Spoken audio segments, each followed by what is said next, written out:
El siguiente podcast es presentado a ustedes por Emisión MX.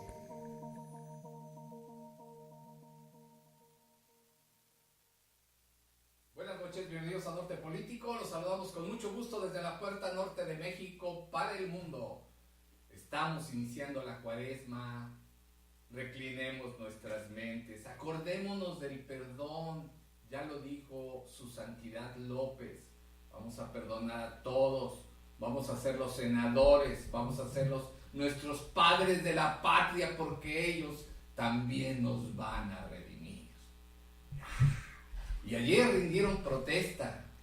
Rindieron protesta mucha gente protestando en contra de los candidatos, pero también los candidatos, pues ya sabe usted quiénes son, ¿no? Ya eran candidatos desde antes. Platicábamos en el programa anterior que eso de los precandidatos fue un bonito pretexto para gastarse nuestro dinero. Hoy me acordaba, me preguntaban de las tarjetas rosas de Del Mazo, que está repartiendo nuestro dinero, no sé con permiso de quién, pero bueno, ese era otro show. Esta noche tengo el gusto de estar compartiendo la mesa de Norte Político con un señor amigo de Norte Político que ya hace tiempo estuvo aquí con nosotros. Él es empresario y nos interesa mucho un punto de vista serio, sensato, sobre los momentos políticos que vive nuestro país. Él es una persona que ha dedicado su tiempo a hacer empresa, y el hacer empresa es generar empleos, es hacer esas cosas que luego los políticos se encumbran acá, que ellos hacen, pero hay quien de veras lo hace todos los días, se levanta temprano y trabaja por México. Me da mucho gusto saludar esta noche a Jorge Pensado Robles, empresario de la capital de Tamaulipas. Buenas noches, Jorge. Marco, buenas noches. Un saludo para todo tu auditorio, que sé que es mucho. Un gusto de estar en este Norte Político y pues bueno, aquí con el compa Marco para platicar un rato con todos ustedes. Bien, Jorge, pues entrándole, leo de las columnas que nos haces favor de llegar sobre tu postura ante el combate a la corrupción, que es algo que cuando vemos a Don Napito y a todos estos personajes bandidos que hoy en cuaresma están alcanzando el perdón, yo creo que están haciendo sus ejercicios espirituales allá en Canadá, siguiéndolos ahí con la bendición de su santidad. Pero bueno, platícanos cómo es tu visión pues en relación a este atentado al buen sentido común de los mexicanos, con estos grandes bandidazos hoy suspirantes o casi aspirantes a los puestos de elección, pero inclusive por la vía plurinominal, o sea, los diputados y senadores de regalo. ¿Cuál es tu postura? ¿Cómo ves esto?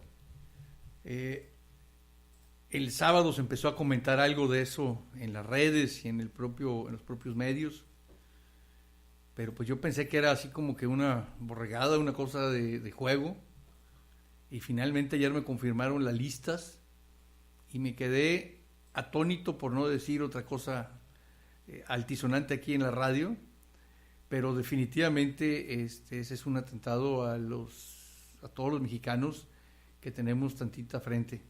Es verdaderamente pues una burla.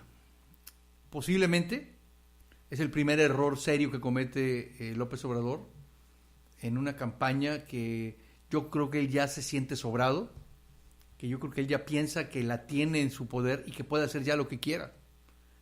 Yo creo que la mayoría de los mexicanos vemos con mucho desagrado esa lista de senadores por un frente, por el partido que encabeza López Obrador, en donde hay de tutti frutti, de todas las ideologías hasta hace algunos meses, y que vemos, pues bueno, con peligro esas propuestas. Y que San Napito, encabece esa lista es verdaderamente de risa, burlón para todos. Lo decía, por no decir otra cosa. En su vehemente discurso del día de ayer decía, ¿sí? Soy un terco y loco. O sea, muchísimos mexicanos lo hemos tildado así, lo hemos calificado así de loco. Ajá. Y entonces hoy se pone en el centro y dices, pues sí soy. ¿Y qué? ¿Qué Y además, esa desfachatez? Exactamente. Digo, muy asesorado por la gente que lo ha llevado ahí, porque es Así un personaje encumbrado, manejado, muy bien hecho por la gente que pues lo tiene en este momento en las mentes. Yo dudo eso de las preferencias electorales, ¿eh? Yo sí lo dudo eso completamente, lo de las encuestas, porque no nada que ver. Pero de que lo menciona la perrada, lo menciona. Eso, que ni qué. Esa parte de su locura, de su posicionamiento, ¿tú cómo lo ves? Te digo, yo creo que es el primer error serio que comete. Un cálculo político que no sé en dónde está la suma, no encuentro en dónde está el ganar. Porque si hay alguien que está muy quemado, no nada más en la parte política, sino también en la parte empresarial, social, a los mineros simplemente les robó 55 millones de dólares, que quién sabe dónde quedaron. Ha estado viviendo en Canadá desde hace ya 10 años tal vez, sin tener ingresos. En fin, es complicado entender en dónde en esa ecuación política López Obrador ve una suma. No entiendo. ¿No estará pues emulando al PRI con Romero de Champs? Pues, ¿Otrora a doña Elba Ester? Pues no tiene o no se le ve, por lo menos yo, desde mi ángulo y lo poco que puedo ver, no le veo una fuerza que pueda imponer a un sindicato tan importante como fue en su momento el CENTE dirigido por el Bester, o Petróleos Mexicanos dirigido por De Champs hace 6 años todavía, y sigue ahí, bueno. Pero él no tiene un sindicato ni tan grande ni tan fuerte, en fin, y tampoco tan manejado por él mismo. Entonces es una ecuación que no veo bien a bien dónde está la suma para él, pero sí sé y sí lo veo así como un error político. Yo lo percibo como un error político y seguramente los contrincantes se encargarán de restregarlo. Pero esa es la política que tenemos en México. Acuérdate que los partidos políticos el día de hoy no es como una empresa en la que todos tratamos de dar nuestro mejor servicio, en donde todos tratamos de vender el mejor bien con la mayor calidad, con la mayor garantía. No es el lugar donde tú puedas llegar y escoger la fruta más limpia, la más bonita, la más fresca. Estamos escogiendo, desgraciadamente, la oferta política que nos ofrecen los partidos políticos actuales, y desde hace muchos años estamos escogiendo la fruta menos podrida. Haz de cuenta que llegaras al mercado, al supermercado, y vas y escoges la fruta menos podrida y te la tienes que llevar porque no hay de otra. Entonces es lo que nos están dando a nosotros como oferta política a los partidos, y es muy desagradable. Va a ser muy desagradable llegar a la urna, a la soledad de la mampara, y no encontrar bien a bien quién es la mejor opción o quién es el que mejor nos puede representar, y sobre todo en un momento tan especialmente, que siempre han sido, pero cada vez las cosas han ido tomando tonos y complejidad que ha ido escalando, y que se requiere gente con capacidad, con preparación, con voluntad, con ánimo de verdad de servir, con mucha voluntad.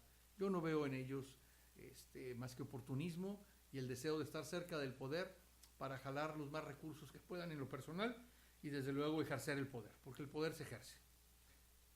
Bueno, dejando un ratito de lado al señor López, con ese, siempre lo escribo con ese, con los que me corrigen en Twitter es con ese de serpiente, porque yo respeto mucho a los López, conozco muchos amigos López, hasta León López, el de la película de Pedro Infante, pero bueno, ese es otro programa. Regresando a lo que es, pues lo que era el contrapeso tradicional, la oposición tradicional, que era Acción Nacional, el que amigos de Acción Nacional han venido aquí al programa y lo defienden a capa y espada. Yo no sé cómo le hacen para defender ahora, pero bueno, esa otra parte con líder que tienen ahí, Anaya, que es el que también protestó ya como candidato. Esa parte, ¿cómo la ves? ¿Cómo ves al PAN de Anaya y esa propuesta? Pues ya dijo Corral en un pronunciamiento el día de ayer que son 5 las personas que manejan este importante partido. Recordemos que es el partido como tal más antiguo en México.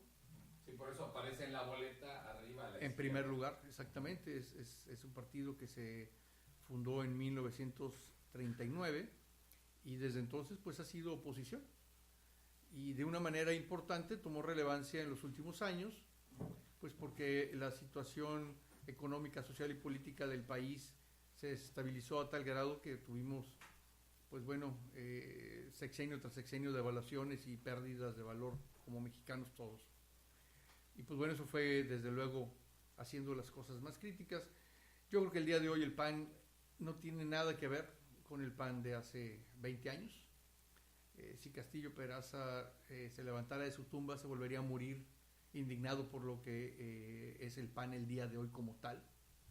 No quiero decir que todos sean por el estilo, ni mucho menos, pero cambiaron esa filosofía, esa búsqueda del bien común por el bien personal, por encontrar en lo pragmático ese juego perverso de la política, que no es privativa nada más de México, aquí está todavía más enraizado, pero no es de México nada más, el de los políticos de jalar nada más agua para su molino. Desgraciadamente ese dogma que había dentro de esa filosofía y principios que se buscaban a través del PAN, hoy ya están pues bueno, muy a un lado, y hemos visto que mucha gente históricamente representativa del PAN ha estado fuera. Aquí en Tamaulipas tuvimos un proceso precisamente en el que se fue pervirtiendo y finalmente ganaron los pragmáticos o los que buscan el poder por el poder como tal. Se necesitan hoy más que nunca líderes morales, como los hubo en su momento, como fue el propio Maquío y otros muchos. Se necesitan líderes morales que rescaten este país, que la gente verdaderamente cree en ellos y no les falle. Pero no mesiánicos, ni mucho menos que estén viendo hacia el siglo XIX, como lo mencionaba yo en mi artículo, en el que no entiendo a qué se refiere López Obrador con su mensaje de conservadores y liberales, bien a bien. No entiendo qué trae en la cabeza, pero ese pasaje de la historia mexicana fue la que más retraso y pobreza generó en el país. Estamos hablando de mediados del siglo XIX. Oye, y bueno, ahorita que mencionabas a Maquío, su descendencia, Tatiana y el otro señor, Así también es. Manuel, ¿cómo los ves? O sea, perdidos como está la política mexicana, perdidos como está el rumbo del país, nada más tienen el apellido.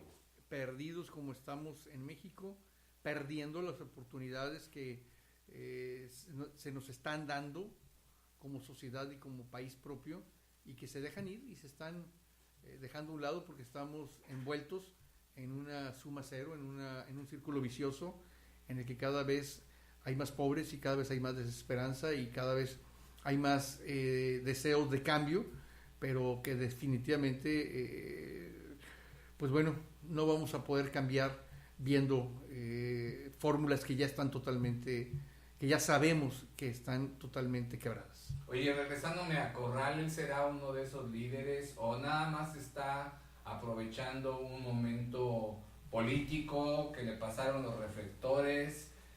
¿No estará él manejado por otro lado para desde adentro ser un caballo de Troya dentro del PAN? Pues mira, ¿Sí yo sin conocerlo y sin saber bien a bien, más me parece que fue un berrinche porque no le pusieron algún senador que él estaba queriendo proponer en la lista de plurinominales. O sea, ya estaba montado, ya tenía los reflectores. Así es. Primero los empezó a jalar desde Chihuahua con su marcha, o sea, todo muy bien estructurado. Así es. Y luego ya en el reflector dijo, pues ya estoy aquí, miren, pues bueno, Así ahí va es. de mi ronco pecho. Seguramente algún senador que él quería imponer o impulsar no se le dio.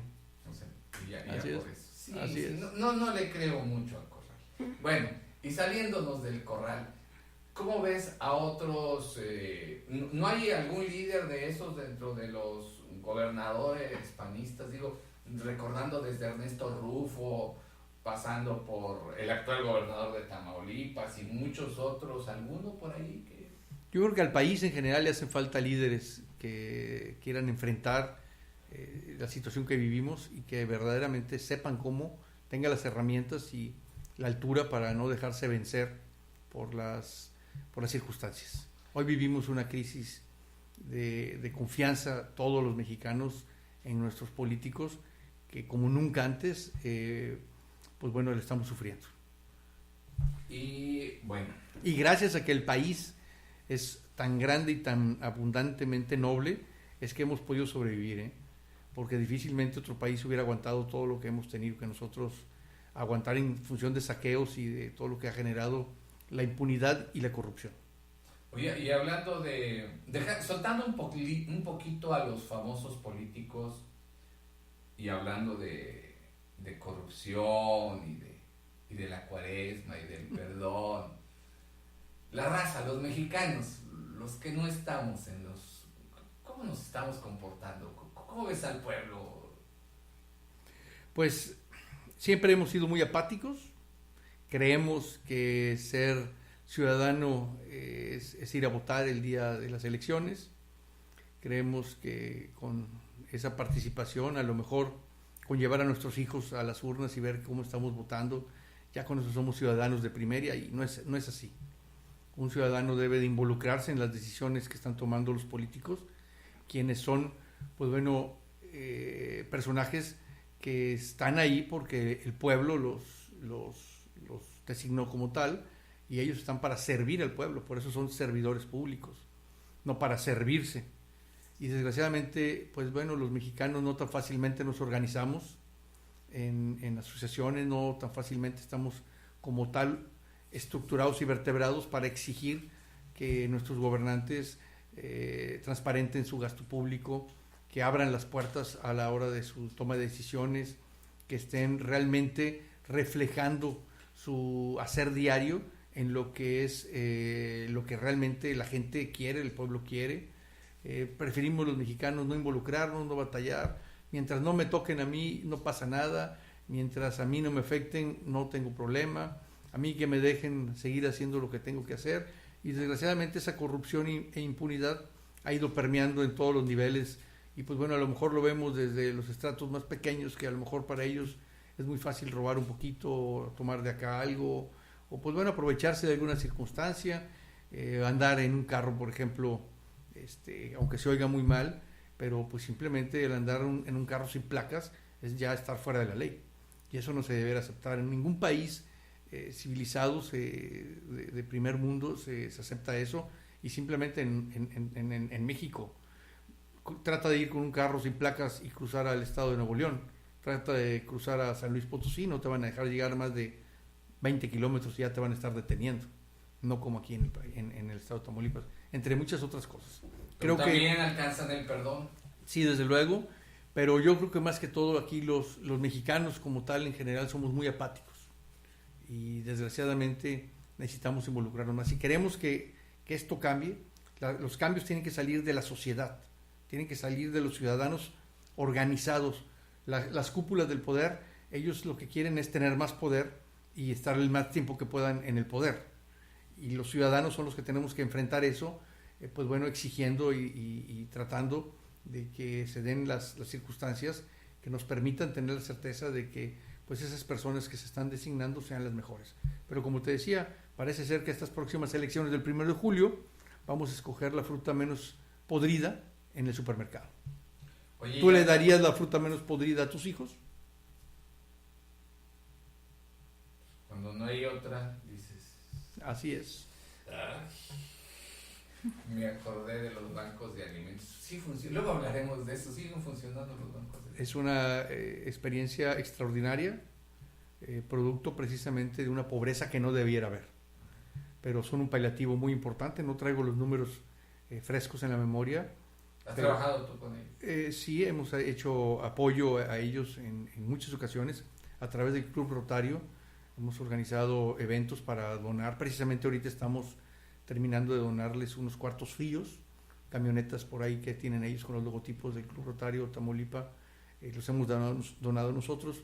Hacen un extraordinario servicio. Muchas gentes es todo lo que comen. Es todo lo que tienen para comer esa despensa, que no se les regala, les cuesta muy poquitos dineros, pero no se les regala. Y son productos que son buenos dentro de lo que es. Conozco a familias que beneficiadas y hablan muy bien de esto. Ahorita me acuerdo. Es un proceso muy seleccionador, muy bien, y es una necesidad además, porque esto se crea a raíz de que, pues por un lado hay la pobreza y el hambre, y por otro lado los supermercados, precisamente para mantener su calidad, para mantener su prestigio, pues bueno, van desechando alimentos con cierto tiempo y los desperdiciaban, simplemente los tiraban. Hoy se hace una selección y de ahí se rescatan, pues bueno, alimentos que todavía están en condiciones humanas de poderse consumir. Qué bien. Bueno, así es. Y es toda una labor, es toda una labor, y el doctor Salinas merece el reconocimiento de todos, porque con muy poco hace mucho. El doctor Salinas, nos estamos refiriendo Jorge a Salinas. Jorge Salinas, Así es. director Él es el del director hospital de...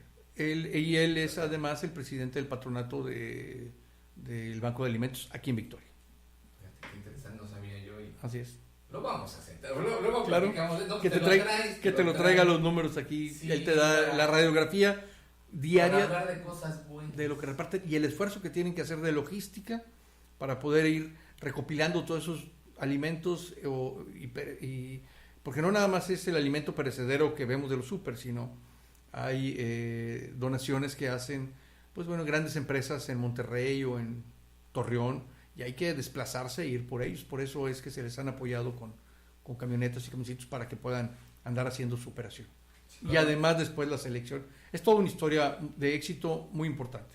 Y aquí en Victoria, como te repito, hay familias que no tienen otra alternativa más que eso. Pues sí, pues felicidades. Qué bueno que se hace esto. Es la parte ciudadana de hacer las cosas.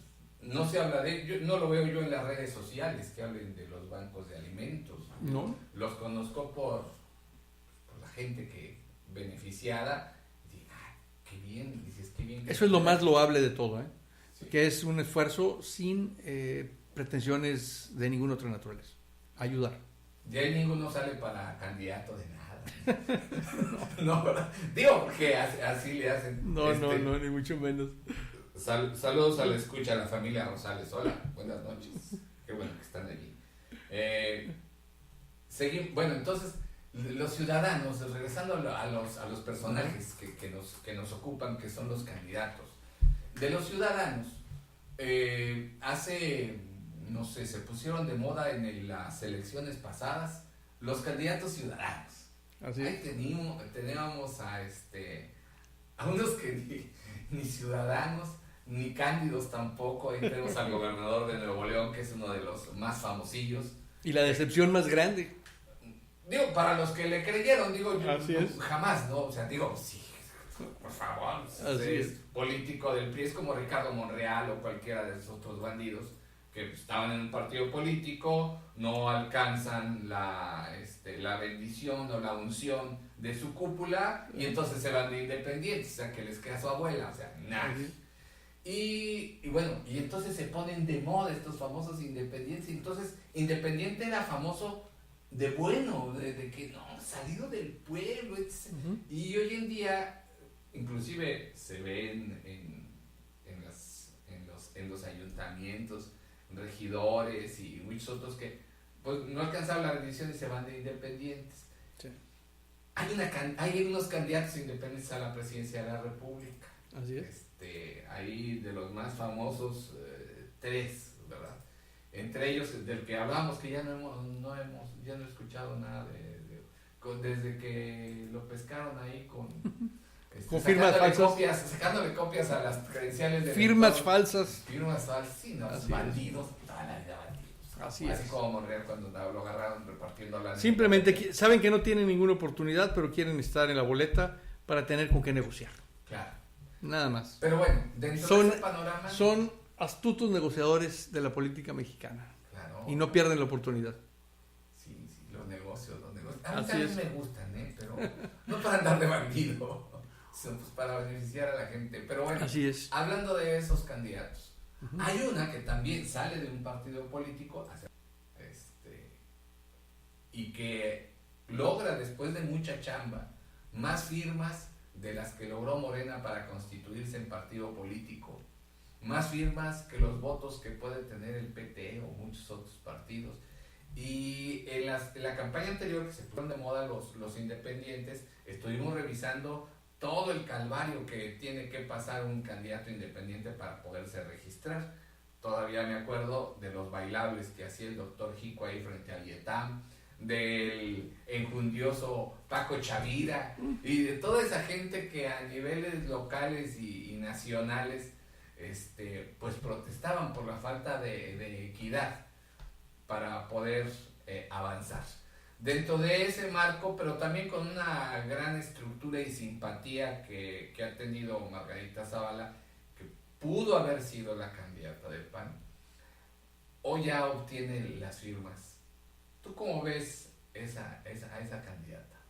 Bueno, primero déjame hacerte un contexto un poquito más para atrás. Sí. Desde Coparmex, en 1985-86, se empezó a impulsar el deseo de que fuera el IFE un ente ajeno a la estructura de la Secretaría de Gobernación. Antes todo se decidía ahí.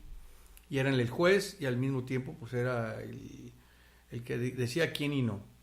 Finalmente se dio el IFE, recordaremos aquellos primeros consejeros Golden. Nacionales como exactamente, y pues bueno, también más para acá La soltó Chaufet. exactamente, se logró esa parte y pues bueno, todos los caminos de la vida tienen que ir superándose y tienen que ir mejorando, todo tiene que ir cambiando, es una obligación de todos estar renovándonos y finalmente desde Coparmex también, nacional, se impulsó las candidaturas ciudadanas, buscando que se hiciera real lo que la Constitución dice y marca, en donde los mexicanos tenemos derecho a ser votados y votar. Sí. Pero no había forma de que que fuéramos candidatos si no era a través de un partido político. Ahí le pusieron un candado. Entonces finalmente se destrabó eso, se le dio a los ciudadanos la oportunidad o la posibilidad de estar en una boleta electoral, pero como buenos políticos le pusieron pues todo un andamiaje que hace realmente imposible que un auténtico ciudadano, que un auténtico y verdadero líder ciudadano de cualquier comunidad, para el puesto que sea, logre tener esa candidatura. ¿Por qué? Y pongamos el ejemplo ahorita, tú lo dijiste muy claro. Para ser un partido político se necesitan 250,000 firmas. ¿Sí? Y ya vas a tener tus prerrogativas y vas a tener todas las atribuciones de acuerdo a la proporción que puedas tener en cada votación. Se exigió para ser candidato y poder estar en la boleta presidente de la República, se exigían un mínimo de 860,000 firmas en 17 estados de la República. Pues se inscribieron como 80 ciudadanos, finalmente solamente 40 y tantos son los que están ahorita en las posibilidades de hacerlo. Hay que recordar que hoy es el último día para recabar firmas hasta las 12 de la noche.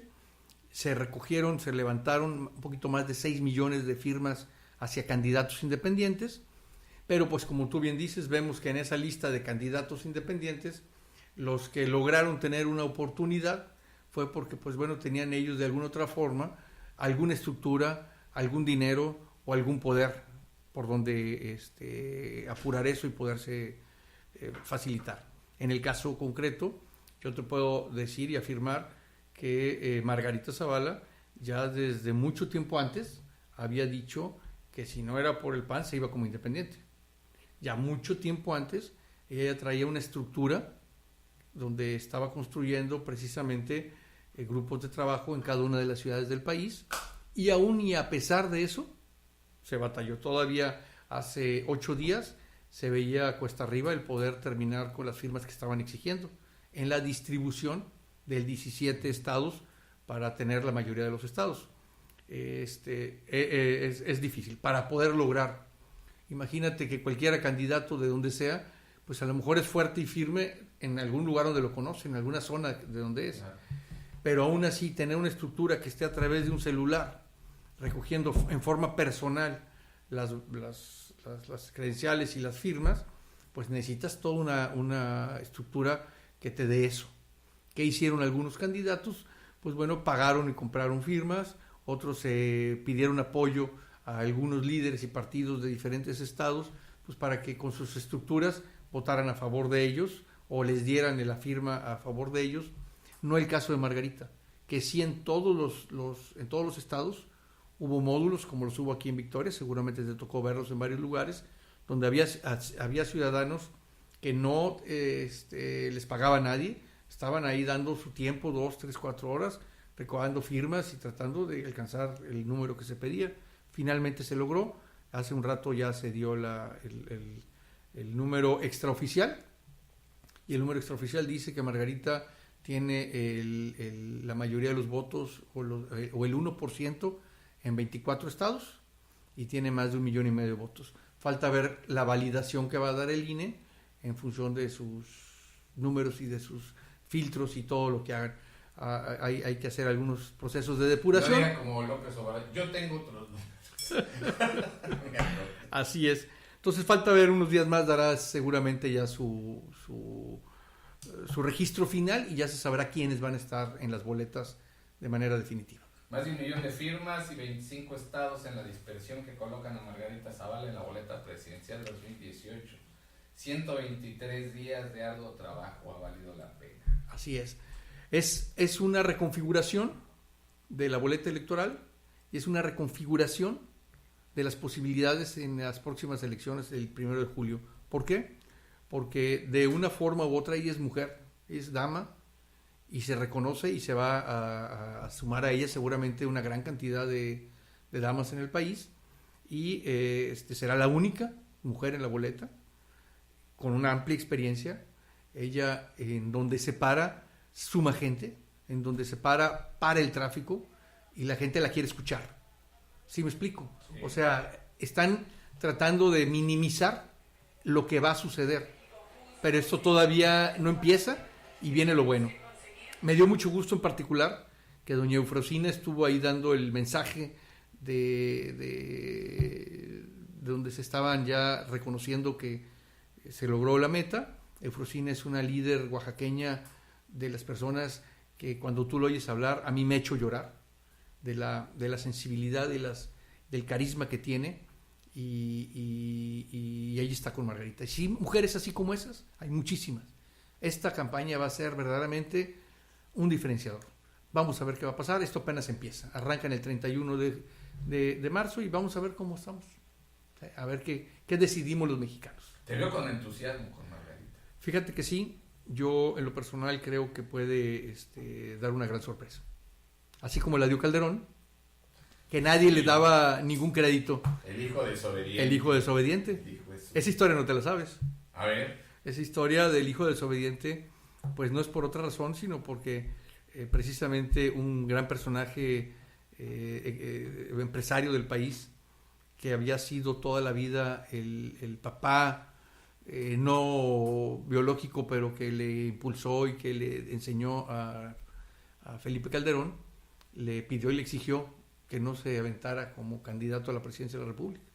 Entonces por eso le puso él ¿Quién era ¿a quién querían? A Santiago Krill. ¿Te acordarás? Sí. Entonces él le dijo, pues papá, porque así le decía, discúlpeme, pero pues en esta ocasión no le voy a hacer caso y me voy a portar como hijo desobediente y yo voy. Y la logró, finalmente, contra viento y marea. Sí, ahí lo apoyó Cárdenas, me acuerdo, es el que lo destapa allá en Guanajuato. Bueno, buenas historias las de Felipe Calderón. Digo, no es imposible no relacionar, son matrimonio Margarita y Felipe, pero es que ellos no son desde que los conocemos ahorita de que fue presidente Felipe, sino desde muchos años atrás. Y cada uno empezó sus carreras en paralelo desde las líneas juveniles del Partido Acción Nacional, y se encontraron precisamente en los muchos encuentros que hay nacionales de jóvenes, y pues bueno, ya después hicieron pareja y hicieron su familia. pero cada uno tiene su propia historia de arranque. Y en particular Margarita es una licenciada, abogada, prestigiada de la Libre Derecho. O sea, no es cualquier escuela y no salen cualquier persona de ahí, es una prestigiada escuela. En fin, creo que hay muchas posibilidades de que levante. El reto es hacer que su arranque de campaña sea como un cohete que va a la luna, que tiene que tener todo el impulso de salida. Eso es lo que la va a poder posicionar. Hay un artículo de ella en el Universal en relación al Día del Ejército Mexicano, por cierto. Así es, hoy, día 19 de septiembre. 19 de febrero. 19 de febrero, ¿no? Porque Así es. Es que me acordé, o sea, lo militar con septiembre y así, o sea, nada que ver con el temblor. Eso nos tiene que llevar a la escena trágica en la Revolución Mexicana, y por eso es el Día del Ejército el día de hoy, y con todo el respeto al ejército, es el que mejor reconocimiento social tiene de todos los mexicanos, y es toda una institución a la que se le debe todo el respeto en todo momento. Sí, bueno. Esperemos que esta no vaya a ser una escena trágica para México. No, Estas próximas campañas, yo creo que no. estas campañas políticas que vienen. Le tengo fe al pueblo de México. Sí nos podríamos equivocar, pero tal vez, y eso esperamos que nos vaya bien como Va a ser una elección de jóvenes. Los jóvenes tienen en sus manos la elección. Son 29 millones de jóvenes los que tienen tarjeta de votar con menos de 30 años. Estás hablando que es una fuerza enorme. ¿Cómo te vas a dirigir a ellos? ¿Qué mensaje les tienes que enviar? A los políticos con los que he platicado, Ajá. no tienen la menor idea. No pero saben. nada. No saben. Un político independiente dice, no, es que hay que usar la televisión. La televisión. Oye, ellos no ven televisión, ¿qué tienes? Así es. Así me dijo. Así es. Y los periódicos tampoco no son el camino. Son vías completamente diferentes. Y desgraciadamente, en esa búsqueda de llegar a ciertos sectores, en este caso en concreto los jóvenes tienen la decisión en esta próxima elección, pues corremos el riesgo de que la política se siga desvirtuando más y los candidatos se hagan showmans que para atraer la atención tengan que hacer, pues bueno, algunas cosas que a lo mejor no son tan maduras o que no hacen ver lo que debe de ser o lo que debiera de ser la primer investidura. Van a hacer eso y más. Y si se tienen que encuerar en la Plaza Mayor, ahí se encuerarán. Claro, ¿Sí? claro. Así es. Y los que quieren ser candidatos también. Esos también. Así es. Bueno, nos falta uno. A ver. El secretario de Hacienda. Ajá. También. Ex secretario de Hacienda. El señor Mir. Ajá. Señor, pues que se le ve serio, que estuvo con Felipe Calderón, precisamente. Así es. Que estuvo también con Peña Nieto. O sea, un servidor público que ahora es candidato y que se ve, pues yo lo veo bien, pero eso, no sé, ¿cómo es ese otro candidato? Pues por experiencia tal vez es el que más tiene. Él ha recorrido ya muchos puestos, estuvo al frente de varias secretarías. Quiero recordar que hasta la de energía estuvo por ahí, o petróleos, no sé. Pero por lo pronto su bagaje es importante, de que sabe cómo se manejan las tripas en México, de la política sabe, y la economía. Los mercados estarían muy a gusto con él. Seguramente los mercados financieros y económicos, los inversionistas estarían muy a gusto con él. Desgraciadamente, pues no es una persona que la hayan sabido vender en estos meses de pre-campaña, que realmente no fue pre-campaña, fue una campaña ya abierta. Ahora sí que de más, me parece, pero en fin, esa ya es una posición personal. Al final, yo creo que este candidato sí tiene con qué ser un buen presidente, pero no sé si se pueda vender tan fácilmente. Hasta ahorita pareciera que no. En todas las encuestas, es consistente que él bajó. El estigma del PRI lo trae por la caída. Ese es otro pequeño gran problema.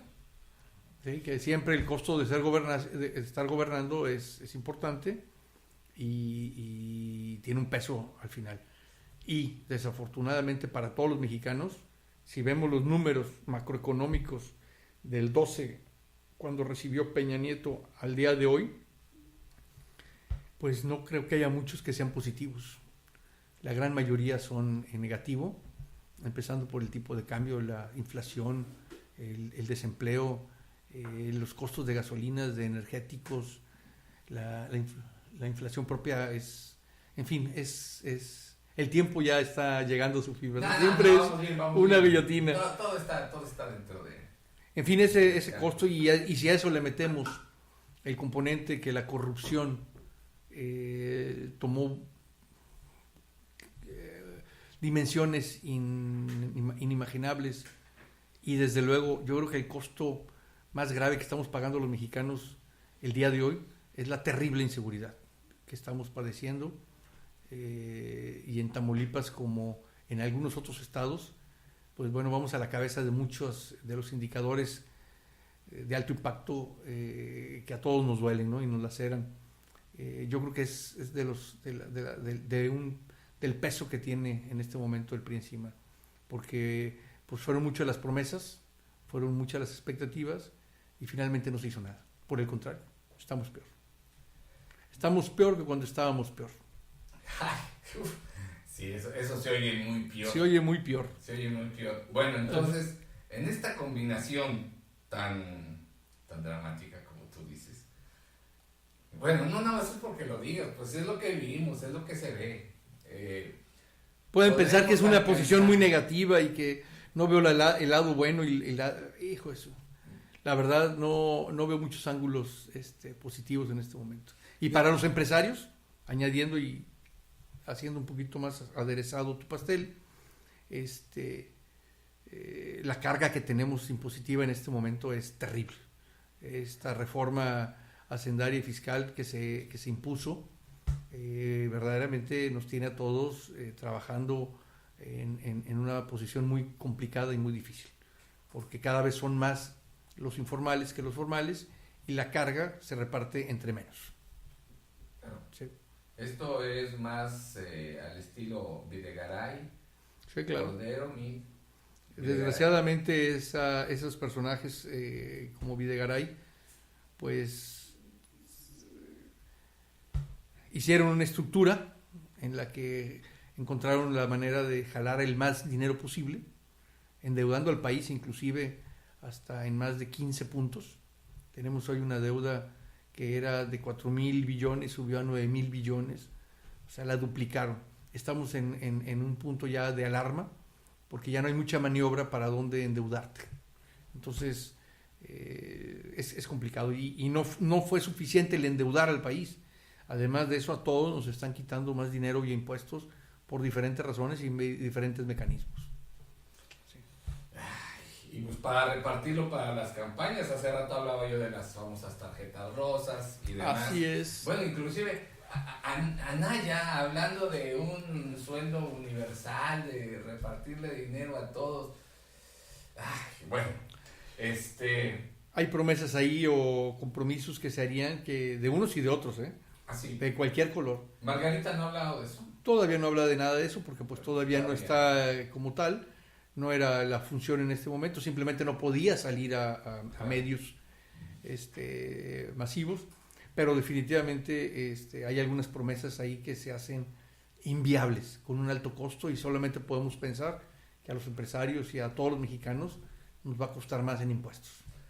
Cuando tenemos una grave amenaza de que en Estados Unidos están bajando o van a bajar los impuestos, Sí. y esto es... 20. Es todo una